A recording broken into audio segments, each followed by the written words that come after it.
Good afternoon, everybody, and welcome to the 2nd July Power Hour this month for the Academy Finance Professionals Power Hour. So today is on simplification and the update to the Academy Trust Handbook. Today's event will be presented by our colleagues Vanessa, Craig and Matt from the Finance and Provider Market Oversight team. And today's focus is sort of specifically around the ATH rather than related party transactions. We have got a specific session on RPTs on the 2nd of August, which we'll drop some links into the chat for you later and give you some more details.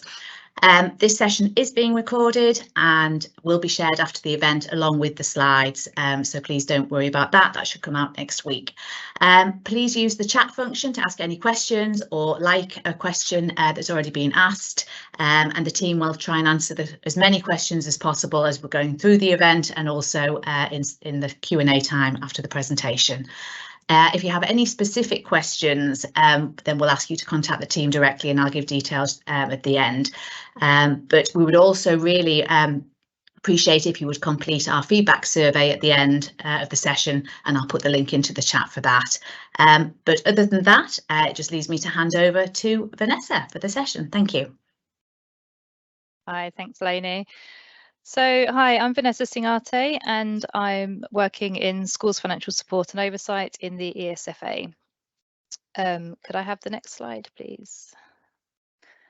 So I'm going to talk today about the work that we've been leading on financial oversight simplification and how we're delivering that to better support academies and trusts. Could I have the next slide, please? So simplification is about us making it easier for Academy Trust to understand the financial oversight frameworks, including regulations that they need to operate within. This includes the regulatory practices and the way in which we require trusts to comply. I think it's the next slide as well, please. So the reason we've been looking at this is to enable people in Academy Trust to spend as much time as possible focusing on delivering great outcomes for children. Evolving the financial frameworks to ensure that it's fit for purpose also helps us to better deliver our responsibilities to safeguard taxpayers' money and ensure that every pound spent on education and skills has the greatest possible impact on ensuring that all learners can realise their potential. We have undertaken this work in collaboration with the sector, and we undertook it now for several reasons. We recognise that the sector is maturing and growing with a cohort of well-established, experienced leaders. We want to make sure that our systems reflect this change, and where we can, we provide reasonable flexibilities to our frameworks and requirements. In ESFA, we continuously think about how we can better focus our offer for Academy Trusts, especially on the outcomes for which we want to achieve on funding certainty, high quality trust support, and on financial assurance. Over the last few years, there's been a shift towards the prevention agenda, where we're working closely with trusts on complex cases, but we are also having a greater focus on how we can support Academy Trust in difficult situations. As the sector matures and grows in capability, our relationship has changed to become more trust and partnership based. And further to that, the Academy's regulatory and commissioning review provided a spotlight when it was published in March this year. The review committed the agency to come up with a regulatory model that better meets the needs of the sector, as well as improving the way that the department delivers regulatory oversight. So this journey has led us to streamline and improve the financial oversight framework, removing outdated requirements and changing our approach so that requirements are clearer and more proportionate to the risks they mitigate against. So we recognise that in some cases, the offer we make to the sector can be bureaucratic, or our processes might feel particularly difficult to navigate. So we knew then that we needed to adapt. So next slide, please. But effective simplification is about getting the balance between setting the right regulatory framework, managing risk, and meeting the needs of our customers. The financial oversight framework should be appropriately balanced so that it places proportionate requirements on the sector, as well as enabling the ESFA and the DFE to fulfil their responsibilities, including the provision of assurance on its stewardship of public funds to Parliament. Academy Trusts must all meet the same requirements and the same high standards, but we recognise they each have varying and different needs. They each carry different levels of risk and they each have different levels of experience. So we're trying to get the balance right between the support we provide, meeting those different needs and effectively managing risks. Given the complexities, we set out to engage the sector, and we did this over a 6-month period with trust CFOs to really get into the detail and understand their experience of working with the agency and how that felt, and to identify the areas of focus. We then set up 2 advisory groups, one comprising of trust CEOs and the other with sector representative bodies. The groups met with Minister Barron to test the proposals and to make sure we focus the simplifications and improvements in the right areas, and on areas that we would have the biggest positive impact for the sector. So before I hand over to Craig to talk about the fantastic work that he and his team have been delivering through the Academy Trust Handbook that was published on the 6th of July, I just want to highlight some of the other improvement areas that are being addressed through simplification. In response to sector feedback, new guidance on trust reserves will provide more clarity on the departmental reserves policy. We continue to look for very clever ways to try and improve and streamline our financial returns. On communications, we're improving content on ESFA's gov.uk pages to make sure we're making content as clear and easy to understand as possible. We're proactively looking at our suite of financial management good practice guides. We're considering how we can improve areas where trusts have autonomy over financial decisions. We are promoting the join up of DSFE and ESFA digital services, and we're considering how we can champion that in the work across all that we deliver. And we're working with school resource management colleagues who will deliver a clearer communications and support to the sector, and specifically on the benefits of adopting the Chart of Accounts. So this is very much the beginning of simplification. We see this as a continuing journey, and we're open to further ideas or suggestions of other future areas or areas of focus. So if you have ideas, please do get in touch. So I'm going to hand over to Craig now, who's going to talk to you about this year's ATH. Brilliant, thanks Vanessa, and good afternoon everybody.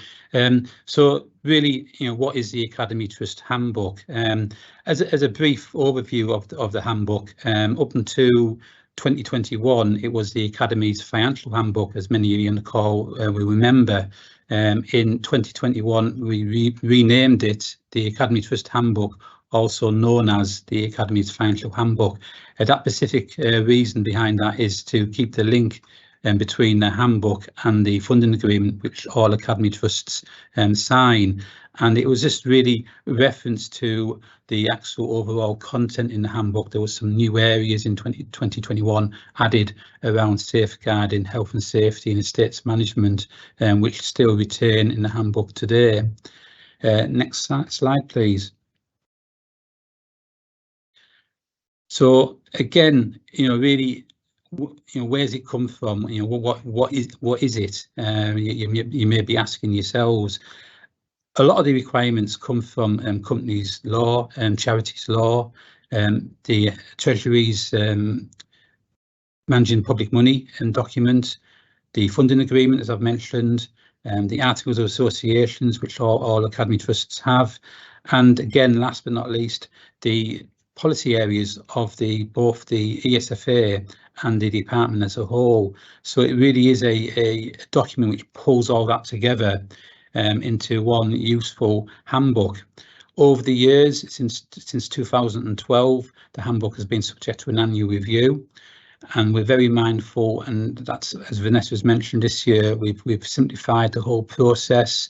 The handbook this year is shorter, but I have to say we feel it's more sharper. Again, we'd be very would like your feedback on that.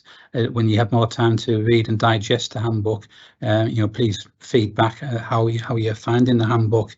As I've mentioned, it's a condition of the funding agreement. But ultimately, I think we all know the Academy Trust Handbook is all around the musts and shoulds. We define what a must and should is. A must identifies an actual requirement. A should identifies minimum good practice, which trusts should apply unless they can demonstrate that an alternative approach better suits their circumstances. So there is a little bit of flex there, but it has to fit the whole purpose of that actual should be. As I've mentioned, it's an annual review. We obviously publish, and we did just the other week, and we start work on it again more or less straight away, believe it or not. We've actually got a list already for the 2024 handbook, and that will be firmed up in the coming months, when we start doing the full engagement again with internal colleagues across the ESFA and DFE, and then into established sector groups. And during that process, again, there is various contact forms in the handbook. Please get in touch if there's an area you want to know about, or you feel that we should look at to consider changing or clarifying more. We really do encourage that engagement from the sector, because really we want the best handbook for the sector. So we do want to work in partnership. It is ultimately signed off by the Minister, Minister Barron in this case. During that process, before it gets to the Minister, it does go through a lot of engagement internally and externally to really present that draft copy to the Minister, generally around the April-May time, sometimes into June, to really get ready to get that handbook published before the schools break up. So it's generally June, July we aim for. We appreciate last year was August, but that was for reasons around the schools bill. But pleasing to say last year there was no new requirements, so it was quite a not much change last year. The handbook is produced with engagement with the sector. Similar to what Vanessa was saying about the simplification project team with the advisory boards, it is made up of Academy Trusts, so it's fellow CFOs, FDs are on that group, and then we have the national bodies. The national bodies include associations like, in no particular order, CST, the Confederation of Schools Trust, ISBL, Institute of Business Leaders, ASCO, one of the unions, Association of School and College Leaders. We've got the church on there, we've got the NGA, the National Governance Association, and most importantly, we've got Academy Trusts of varying size on there. So it really is a good focus group what we use, and we've used that format for a number of years. This year we've had the added advantage of the simplification one as well, so we've really got a lot of eyes on the handbook this year, which has been well received, and it's progressed really well. Next slide, please. So this chart really shows a bit of the overview which I've described earlier around where all our intel comes from. Intel is from yourselves, the sector, the trusts who are actually doing the business. We know how important and how busy yourselves are, and that is always on our minds, is that we don't want to make life difficult for yourselves.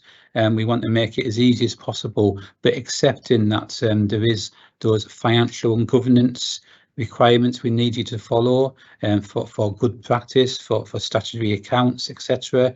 And we have to say we're very pleased with the sector in getting the number of unqualified accounts. Really is testament to the sector, how it's matured to have that. So we are definitely going in the right direction, and I think part of that is why the simplification projects come about, is just to feel that the sector is maturing. We accept it's maturing in different ways, and there is still new trusts out there, there is still growing trusts, but it's also the long established trusts. So it's trying to get that balance, and this is where we feel that the handbook is moving towards, is a more balanced handbook, and more of a leaning and directing the reader to additional guidance. So we may have shortened the number of pages and the word count, but that is backed up by some really good guidance there. So on this chart, you've got the external bodies there, the working group 1, the steering group, the financial oversight simplification group, and then you've got the internal groups. So you've got ESFA colleagues on there, you've got DFE colleagues on there, different backgrounds, governance, policy teams, and we all work really hard behind the scenes and engage throughout the year with the sector bodies on producing a draft handbook.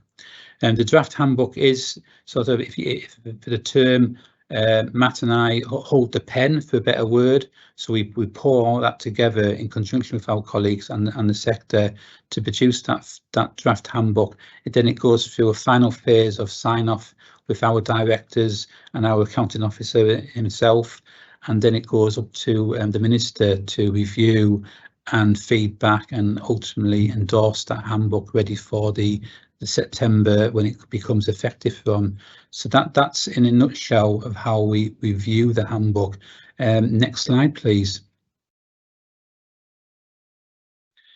So I alluded to in that previous slide about the guidance we also referred to in the handbook, and I think more so than ever did this year, we've actually highlighted in the what has changed section at the top of that page, that's to draw the reader's attention to the existing guidance we have. This existing guidance we always want to add to. So again, if you find that you would like more guidance, information on a certain area, please get in touch and we'll take a look at that. But we feel currently we've got a good suite of varying guidance. Some which we look after in the frameworks division, we call them good practice guides.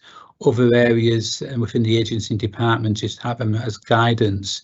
And the list here shows areas which we've already got some good practice guides on, around going concern, choosing your external auditor, risk management, leasing guidance, management accounts, and internal scrutiny. None of that in any particular order, but just to add on internal scrutiny, we are currently revising that good practice guide and hope to have that out to the sector when you come back in September. So keep an eye on that one. It will be launched through the usual ESFA weekly bulletin, so it will definitely notify the sector once that one's been ready to be published. Again, we have further guidance on executive salaries, severance payments. There's been a lot of work around which Matt will touch on more when he goes through what has changed in the handbook. But there's been a lot of movement around on the governance elements, the part 1 of the handbook, around what they're doing. Currently, they have a governance handbook which is covers both maintained and the academy sector. They're working on that to split that off to an academy specific one, but more to come on that in the more autumn term. I believe that's coming. So that's literally a sort of an overview of the history of the handbook. It is one of the top 10 most visited gov.uk publications. Very proud of that. Again, gives us the extra pressure to keep delivering that handbook what you all want to read and follow. So that's important. But again, I can't keep stressing enough, give us the feedback, please. Please get in touch if there's anything you feel the handbook should be covering, or you just want some more information on. And obviously you've got the Q&A today. So that's it from me. I'm now going to pass over to my colleague Matt Smith, who is going to take you through what's changed in this year's handbook. Thank you. Okay, yeah. So if we go on to the next slide, and we'll get started on part 1, roles and responsibilities. So the first change in this area is a broad change, updating content on governance matters throughout part 1, following the publication of the trust quality descriptions. And this is alongside the work to ensure that financial oversight remains proportionate and appropriate. We've also focused the governance content on what trusts need to do, the musts and the shoulds. The board purpose has also been redrafted to align with the trust quality descriptions at 110. The department's going to be replacing the governance handbook with two new guidance documents, one for trusts and one for maintained schools. This will make it easier for trustees and governors to find what they need. The links in the handbook currently will be updated to align with these documents when they're published. On to the next change, we're emphasising the importance and value of good estates, safety and management. We've expanded the links in 1.19 of the handbook, which covers estates management, to provide more guidance to help trusts understand the risks associated with their buildings. We've also emphasised the importance of estates management as part of the trust's overall control framework throughout the handbook. The next change, Confirming that the board should have sufficient financial knowledge to hold the executive to account.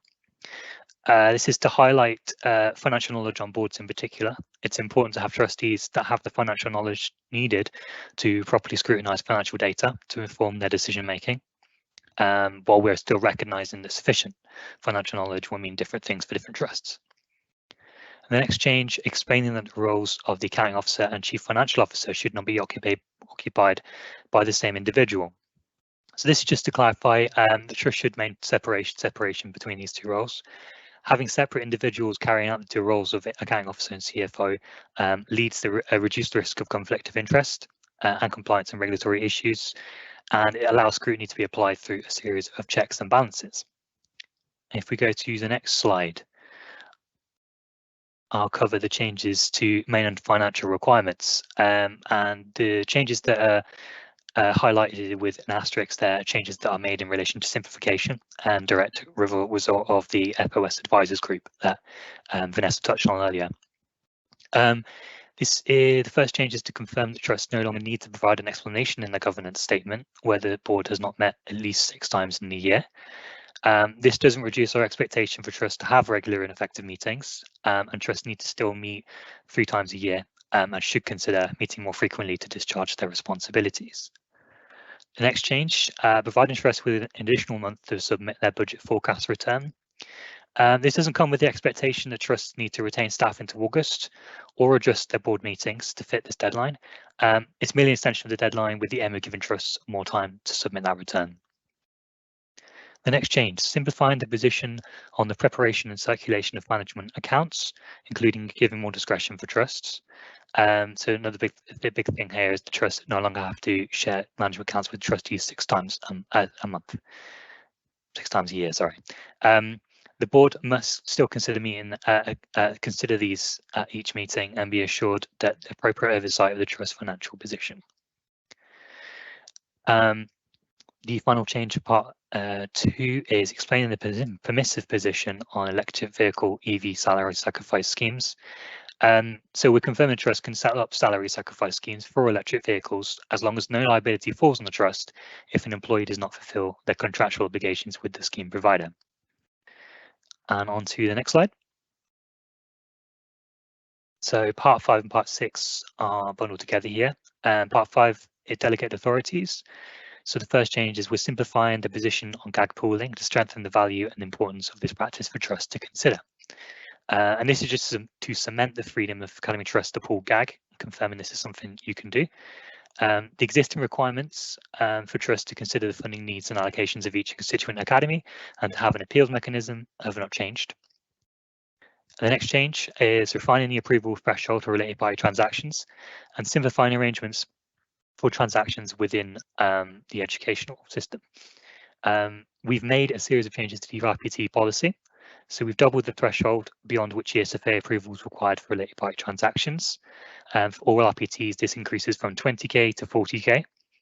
We've removed the ESFA approval requirements for transactions with a college, university or school, which is a sponsor of the Academy Trust, and state-funded schools or colleges, including academies. We've also clarified these transactions need only be declared and are deemed as meeting the at-cost requirements. These exemptions don't apply to a subsidiary of such a related party. RPTs entered into before the 1st of September 2023 are subject to the old rules. And I think, as Lania mentioned earlier on, the RPT Power Hour on 2nd of August will cover the RPTs at more length. The next change is on part 6, regulator and intervention, and this is to make clear the range of circumstances in which an NTI might be issued. Notice to improve. We have expanded the examples of circumstances in which a notice to improve might be issued on governance grounds, including where trustees are not fulfilling their safeguarding duties and where there is evidence of poor oversight of educational performance. Issuing an NTI, which relates to the oversight of educational performance, is one of the current powers referred to in the recent Regulatory Commissioning Review report. As the ATH makes clear, the department will engage with the sector in developing its approach to identifying and responding to concerns about trust oversight of educational performance. If we want to the next slide. This just to cover the other more broad changes in the handbook this year. We've combed through and incorporated links into the main body of the ATH where possible, and updated our Academy Trust A to Z site, which we link to at the top of the handbook, where an expanded list of definitions can be found. So these two sections, the definitions and the further reading sections, have been trimmed. And then number 2 is we've developed the old schedule of musts into an interactable tool, which you'll find published next to the handbook on that gov.uk website. This is to help trusts test their compliance against stood musts in the handbook. There's no requirement to send this to us. The tool's entirely optional. And if we go on to the final slide, and I think it's just an illustration of what the tool will look like. But again, it's available next to the handbook on the website. And the last slide, I think, is the Q&A. If we go to the last slide. Yeah. So any questions on either simplification or the changes to the handbook, open that up. Brilliant. Thanks, Matt. I'll try and share the Q&A, at least try and multitask as well, which I've been trying to do. That's why you probably see my eyes moving, just trying to keep up with the Q&A. We've got obviously some colleagues behind the scenes assisting with that. So I'm just going to pick out some of these Q&As, but please colleagues, keep sending them questions in. So I think one area is around the electric vehicle salary sacrifice, asking the question that this trust has had this scheme for 18 months, and the question is around, do you need to come for any approval for that? And we've answered that. Approval will not be required for pre-September 23 schemes in place that meet the EV section of the handbook. So it is a case of it's going forward from now in September. But if there is any really any queries, get in touch if you've got any specific queries around that.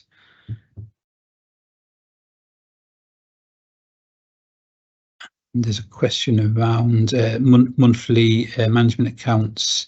It's a must to produce them on a monthly basis, and the questions around July and September each year. Could you combine July and August and September, October? This is a question we hear. We do get that sort of feedback of do you still need to do them? And the requirement is, and I think as the correspondent said, that you understand it is a must. Monthly management accounts is the must. We can understand why that question is happening, but I think for good financial practice, the management control, etc., you do need to have those monthly accounts just to keep an eye on your cash flow and all the other aspects of management accounts, really. We know it's quieter months, but it's still important for that good financial control. And again, it all helps with the end result of the external audit. It's all good financial practices. Yeah, question about the slides. We will be sharing these slides after the event. Yeah, question around the extension to the BFR submission. Do we need to get trustees together to approve the revised budget as a result of the teachers' pay settlement? I understand trusts have already submitted the BFR, so that before the teacher pay settlement came out. Trusts who are ready to press that button, and now you've got that new information. It's really, it is the teacher element. We know is a big element of any trust budget. And it's a timing. We are working behind the scenes to see if anything we can do about getting that decision earlier. But to answer that question, do you need to regather your trust to discuss your budget? If you haven't pressed that button and it's feasible, it will be down to a trust how easy it is to gather your board, how easy it is to do to arrange that meeting. It is an area we are working on, and the extension to August really is just to, we're not expecting trusts to convene a meeting in August, because we know August it's a real holiday period. People are still about, but harder to get people. So it really is that giving trusts that bit of flex of getting the BFR submitted. It's not about having an additional meeting to before you press that button.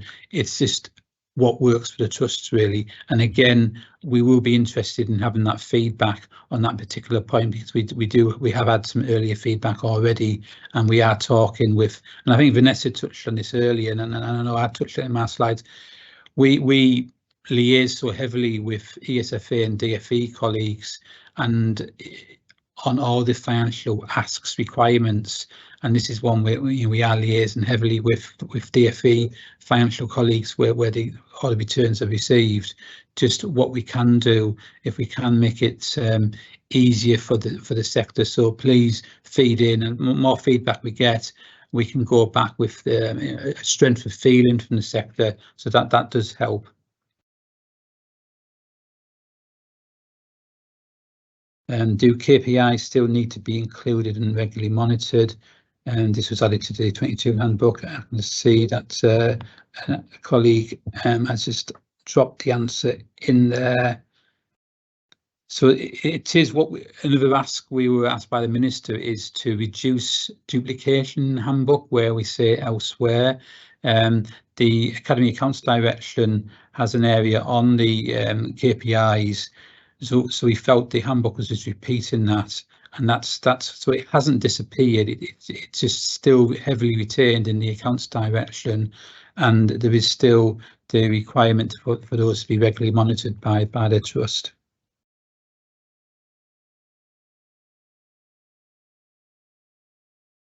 Again, a question on the simplification of the management accounts. It appears to be the same requirement. The bit we've removed to give trusts a bit of flex and to see how the sector's working. I'm fully aware that a lot of trusts are using portals now for financial information. So as quick as they are circulating the management accounts to the chair of the board, it's getting shared on the portal. So we felt that there isn't a particular need to say to trusts, you must also share the management accounts 6 times a year with the trustees, because information we've got in a lot of cases that's already happening without being instructed to do that. So that's where the simplification has come, is a bit of a relaxation, a bit of a flex on that requirement, but there is still a requirement there that each time the board meets, that management accounts must be discussed, and that discussion minuted.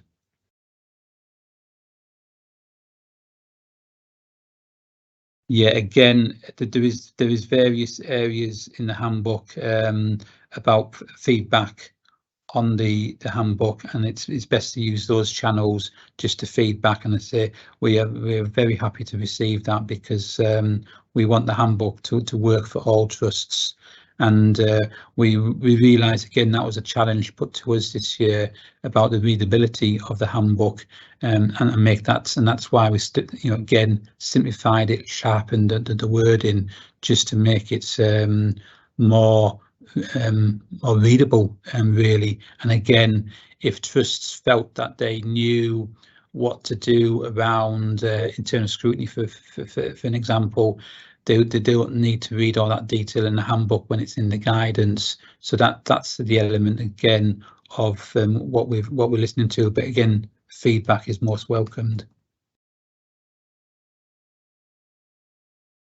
Yes, question coming. Do management accounts still need to be reported monthly to chair of directors? Yes, that still stands. It's just the relaxation around sharing them with the other trustees 6 times a year. We're leaving that to trusts to do what they currently do, but it is just the chair of the trust board, the directors, who needs to receive those management accounts on a monthly basis. Question around the DFE's expectations around external reviews of governance has been removed. Is that because it is no longer felt it is necessary? No, that isn't the case. It's literally the DfE governance colleagues are revisiting all their material currently, and they have the trust descriptors. They have the governance handbook, which they are currently revising. So it is still very much trusts. It's still good practice to look at an external review of governance for various stages in the trust's life, really. If for example, if you are a growing trust, you might find an external review will just give you a different lens on what your current governance arrangements are and how they fit for that growth. So very much so that it's still an area to follow up and look into.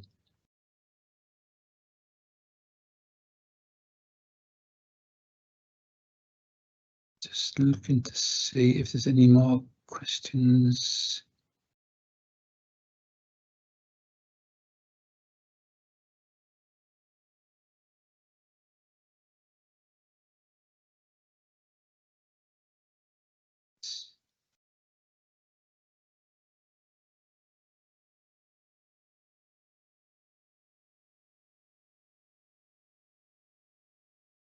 I've captured the questions, but I know that I can still see some coming in, so I'll have a moment's pause to see those ones.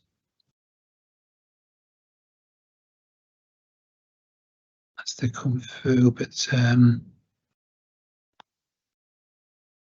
if we don't get to your question in this power hour, please keep sending them through the contact us form. And as we mentioned up front, there is an RPT Pacific power hour coming up in a couple of weeks' time, where you're obviously all invited to come on that power hour to hear more about RPTs. We realise, and I know that there was an earlier RPT session last year, which was well attended. So again, please sign up to the next RPT power hour. I'm just checking if there's any more.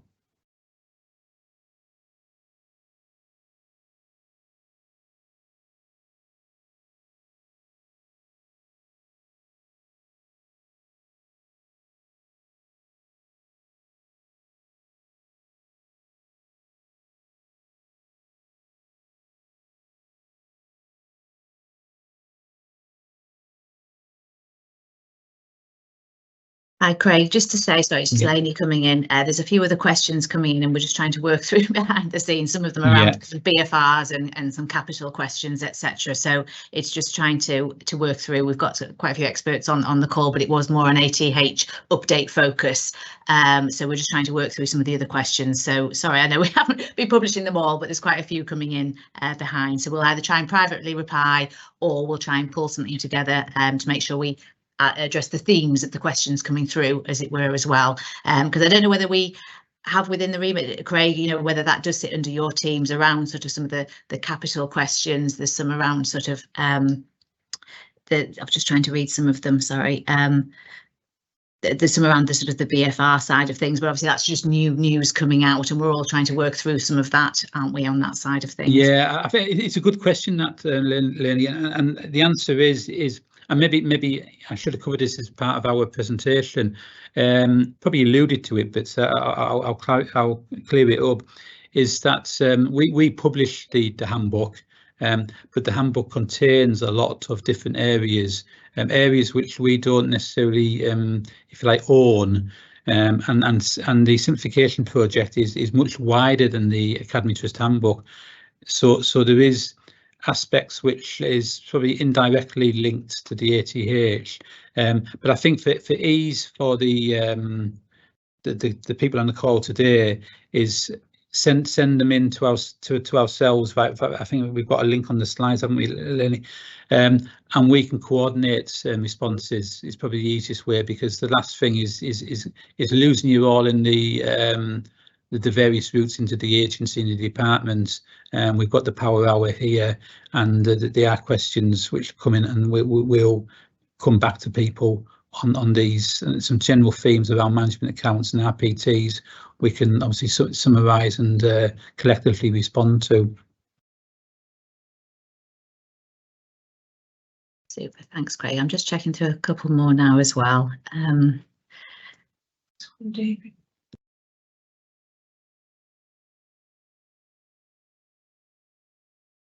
Oh, we've got a question around doing a webinar on IR35. Does that mean anything? Sorry, that's Yeah, we've had an earlier power hour from HMRC, haven't we? Did they touch on that area? I've not caught up on that one. No.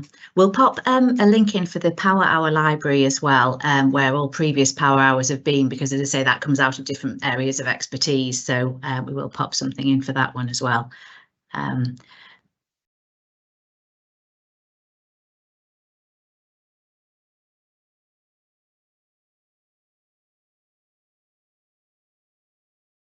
Yeah, someone's asked for a summary of sort of the questions and comments together with the responses.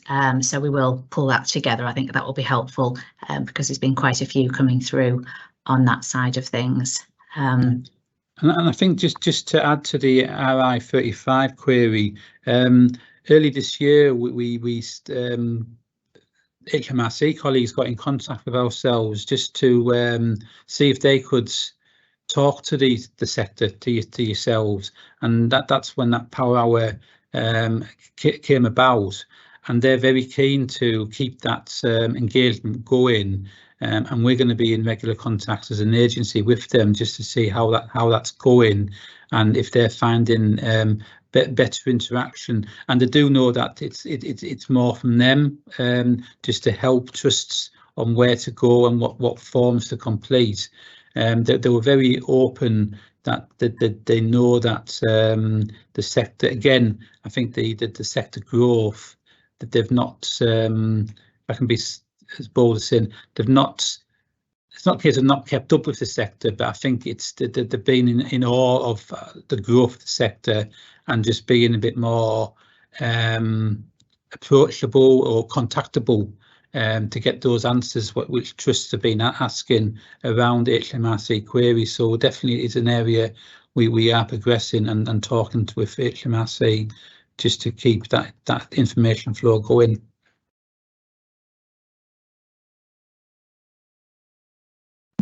A question around the planning calendar. Do you know about that one, Craig, or not? It's about the ESFA Academy's planning calendar for 23-24. I'm not sure whether that's under your...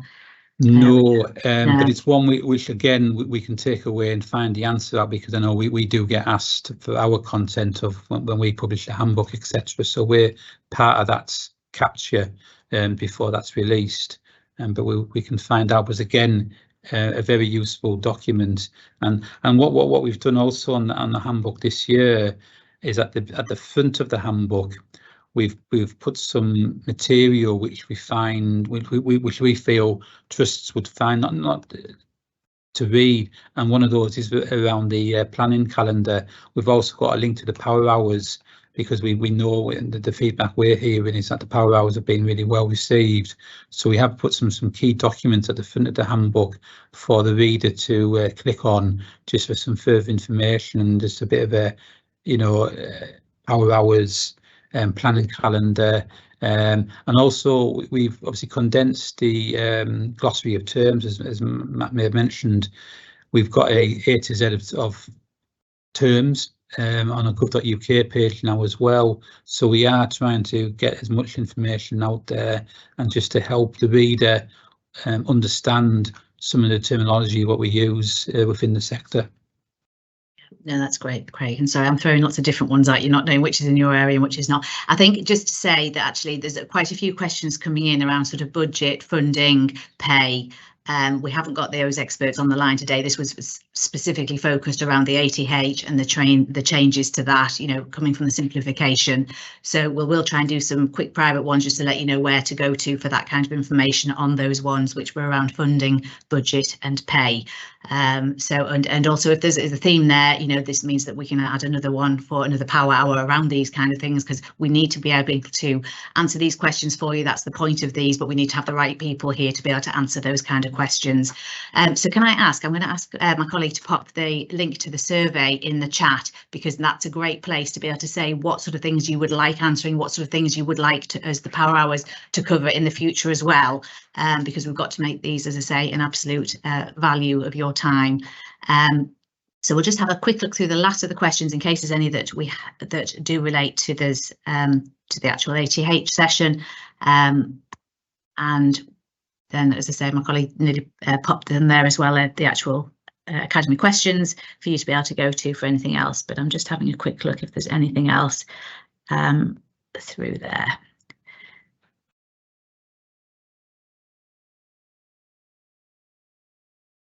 There's one there that is around the ATH, I think, Craig. I'll just publish that one. It's about some trusts failed to charge a 5% admin fee on 16 to 19 fundings. Can they still charge it, and how far back can they legitimately go to claim the admin fee? Does the ATH address this area? Is that one that you can do? No. All right. Okay. Sorry. It's a specific one around that stream. Again, we can look to get the answer for that. Right. OK, no problem. I think that is probably all of the ones that we can probably answer today that don't cover those areas, I think, through there. Right. So is that OK, Craig? Was there anything else from your side or your team? No, I say again, thank you to everybody who's logged on and attended the Power Hour, and keep that feedback coming. Thank you. Yeah. No, that's great. Well, thank you for an excellent presentation and a really good range of questions, as I say. So sorry we haven't been able to answer all of them specifically there. But the link to the survey should now be in the chat, so you can please take 2 minutes to complete. It really is valuable information to ensure that we're delivering, we're fit for purpose, and, as I said, valuable use of your time. And as mentioned a couple of times, the next Power Hour is on Wednesday, the 2nd of August at 11 AM. There'll be a link in the chat to register for that, and that's about your related party transactions and, the implication of the changes through the ATH. So thank you very, very much. I hope you enjoy some of the summer break when it comes.